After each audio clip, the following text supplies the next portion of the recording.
अस्सलाम वालेकुम दोस्तों, मैं हूं मोहम्मद जलाल और आप देख रहे हैं टेक्निकल एमजे टीवी।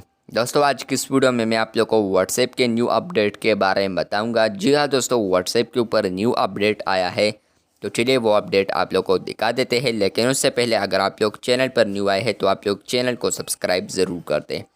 तो बात करते हैं व्हाट्सएप के न्यू अपडेट के बारे में, लेकिन उससे पहले आप लोग को यह समझना ज़रूरी है, अभी जब आप लोग व्हाट्सएप के ऊपर किसी को मैसेज करते हैं और आप लोग चाहते हैं कि उस मैसेज को मैं डिलीट फॉर एवरीवन कर लूँ, तो उस मैसेज को आप लोग 2 आवर 8 मिनट एंड 16 सेकंड के दरमियान में आप लोग उस मैसेज को डिलीट फॉर एवरीवन कर सकते हैं।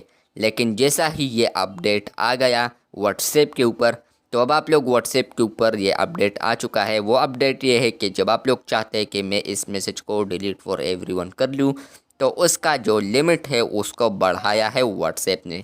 तो वो लिमिट क्या है वो भी आज की इस वीडियो में बताने वाला हूँ, लेकिन उससे पहले वीडियो को लाइक कर दे। तो यहाँ पर आप लोग को बताता चलूँ, जब मैं डिलीट पर क्लिक करता हूँ तो यहाँ पर सिर्फ डिलीट फॉर मी आया है।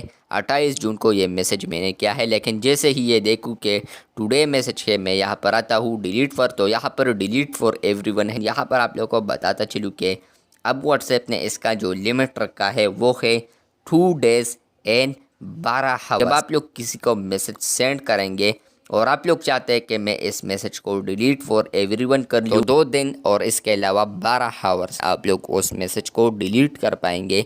और अगर इससे और 1 सेकंड भी ऊपर गया तो आप लोग का मैसेज डिलीट फॉर एवरीवन के बजाय डिलीट फॉर मी होगा। मैं उम्मीद करता हूँ आप लोग को यह लिमिट पसंद आया होगा और समझ में भी आया होगा। वीडियो अच्छी लगी है तो बिल्कुल वीडियो को लाइक कर दे। चैनल पर न्यू आए हैं तो चैनल को सब्सक्राइब कर दें। मिलते हैं बहुत जल्द, तब तक के लिए अल्लाह हाफिज़।